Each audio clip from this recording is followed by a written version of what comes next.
Hello friends, എല്ലാവർക്കും നമ്മുടെ പുതിയൊരു എപ്പിസോഡിലേക്ക് സ്വാഗതം. അപ്പോൾ ഇന്നത്തെ റെസിപ്പി ഒരു ഫിഷ് ഫ്രൈ ആണ് കേട്ടോ. ഗോവൻ സ്പെഷ്യൽ ഫിഷ് ഫ്രൈ ആണ്, റവ ഫിഷ് ഫ്രൈ. അപ്പോൾ റവ ഫിഷ് ഫ്രൈ എന്ന് പറയുമ്പം റവയാണല്ലോ എല്ലാത്തിലും ഉപയോഗിക്കുന്നത്. പക്ഷേ ഇതിൽ ഞാൻ റവ അല്ല ഉപയോഗിച്ചിരിക്കുന്നത്. റവ അല്ലാതെ നമുക്ക് മറ്റൊരു സാധനം വെച്ചും അതേ ഫിഷ് ഫ്രൈ ഉണ്ടാക്കിയെടുക്കാം. അത് ഗോവൻകാർ റവ മാത്രമല്ല യൂസ് ചെയ്യണത് അതിന് വേണ്ടിയിട്ട്. അപ്പോൾ എനിക്ക് ഒരുപാട് ഇഷ്ടമാണ്, ഗോവൻ ഫുഡൊക്കെ ഇഷ്ടമാണ്. നമ്മൾ ഗോവയിൽ പോയ കുറേ വ്ളോഗ്സ് കിടപ്പുണ്ട്. 2 വെക്കേഷൻ അവിടെ ആയിരുന്നു. അപ്പോൾ സൂപ്പറായിരുന്നു, എനിക്കിഷ്ടമാണ് അവിടുത്തെ ഫുഡ്സ് എല്ലാം. അപ്പം ഓരോന്നോരോന്ന് ഞാൻ കാണിച്ചു തരാം കേട്ടോ. അപ്പോൾ എൻ്റെ ചാനലിലേക്ക് ആദ്യമായിട്ട് ആരെങ്കിലും വന്നിട്ടുണ്ടെങ്കിൽ വീഡിയോ കണ്ടിട്ട് ഇഷ്ടപ്പെടുകയാണെങ്കിൽ സബ്സ്ക്രൈബ് ചെയ്യാൻ മറക്കരുത്. അതിൻ്റെ തൊട്ടടുത്തൊരു കുഞ്ഞു ബെല്ലൈക്കൺ ഉണ്ട്, അതും കൂടി ഒന്ന് എനേബിൾ ചെയ്ത് വെക്കണം കേട്ടോ. അപ്പം നമുക്ക് ഈ ഫിഷൊക്കെ ഒന്ന് കട്ട് ചെയ്തെടുക്കാം. ഹസ്ബൻഡാണ് കേട്ടോ കട്ട് ചെയ്യണത്. ഇന്നത്തെ കുക്കിങ് ഹസ്ബൻഡിൻ്റെ വകയാണ്. കാരണം എൻ്റെ കൈയൊന്ന് മുറിഞ്ഞു, കൈയിൻ്റെ നഖം ഒന്ന് ഇളകി. നഖം എന്ന് വെച്ചാൽ അകത്തേക്ക് കയറി ഒന്ന് മുറിഞ്ഞിട്ടുണ്ട്. അത് കാരണം നല്ല വേദനയാണ്. അപ്പോൾ ഇന്നത്തെ കുക്കിംഗ് ഹസ്ബൻഡിൻ്റെ വകയാണ്. അപ്പോൾ ഇതാ മീനെല്ലാം കട്ട് ചെയ്ത് വെച്ചിട്ടുണ്ട്. വലിയ റൗണ്ടഡ് പീസ് ഒരു 7 ഉണ്ട്. അപ്പോൾ അതാണ് കേട്ടോ നമ്മൾ റവ ഫിഷ് ഫ്രൈ ഉണ്ടാക്കാൻ ഉപയോഗിക്കുന്നത്. അപ്പോൾ ഇനി ആ പീസുകളൊക്കെ എടുത്ത് നമുക്കൊരു പാത്രത്തിലോട്ട്, എന്താണെന്ന് വെച്ചാൽ നമുക്കൊന്ന് കുറച്ച് നേരം ഒന്ന് മാരിനേറ്റ് ചെയ്ത് വെക്കണം. അതിന് വേണ്ടിയിട്ട് ഒരെണ്ണത്തിലോട്ട് മാറ്റുക, ഏതെങ്കിലും സൗകര്യമുള്ളൊരു പാത്രത്തിലേക്ക് മാറ്റുക. അപ്പോൾ അതിലേക്ക് നമുക്ക് ആവശ്യത്തിന് ഉപ്പിട്ട് കൊടുക്കണം.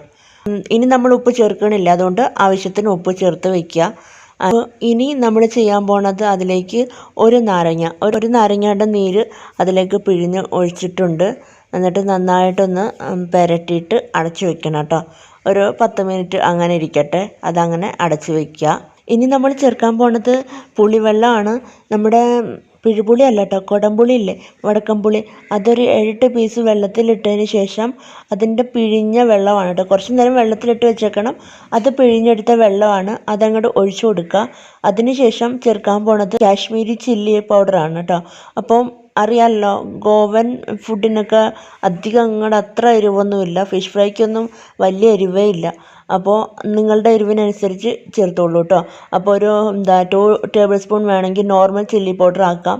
അപ്പോൾ നമുക്ക് അത്ര കുഴപ്പമില്ല, കുട്ടികൾക്കൊന്നും അധികം എരിവ് വേണ്ടാത്തതുകൊണ്ട് കാശ്മീരി ചില്ലിയാണ് ഉപയോഗിക്കുന്നത്. അതിൻ്റെ കൂടെ ഒരു 3/4 ടേബിൾ സ്പൂണോളം മഞ്ഞൾപ്പൊടി, അതിൻ്റെ കൂടെ ഒരു 2 table spoon ginger garlic paste, അത്രയും കൂടി ചേർത്ത് നന്നായിട്ട് പുരട്ടി നന്നായിട്ട് ഇത് തേച്ച് പിടിപ്പിക്കണം. എന്നിട്ട് അതൊരു 1/2 മണിക്കൂറത്തേക്ക് അടച്ച് വയ്ക്കുക. അപ്പോൾ ഒരു 1/2 മണിക്കൂർ കഴിഞ്ഞിട്ടുണ്ട്. അപ്പോൾ ഇനി നമുക്കിത് ഫ്രൈ ചെയ്തെടുക്കാം. അപ്പോൾ ആ മീൻ എടുത്തിട്ട് നമ്മൾ റവ ആണെന്ന് തോന്നുന്നുണ്ടല്ലേ, കണ്ടാൽ റവയായിട്ട് തോന്നും, പക്ഷേ റവയല്ല.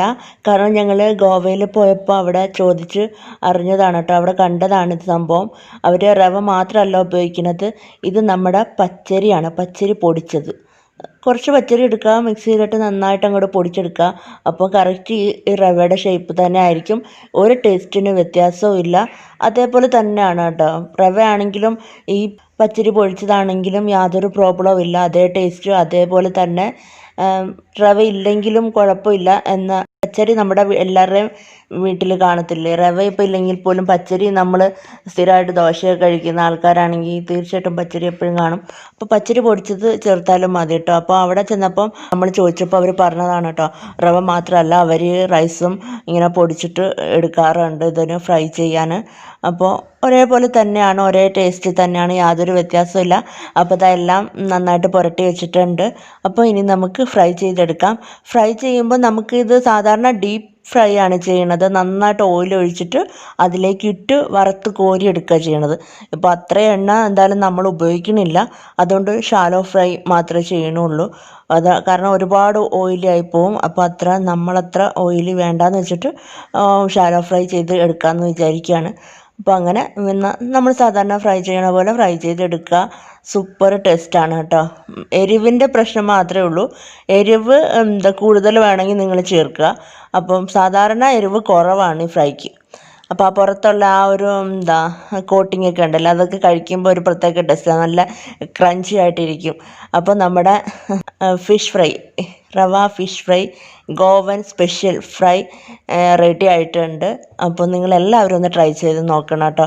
വളരെ ടേസ്റ്റിയാണ്, ഈസിയാണ് ഉണ്ടാക്കാൻ.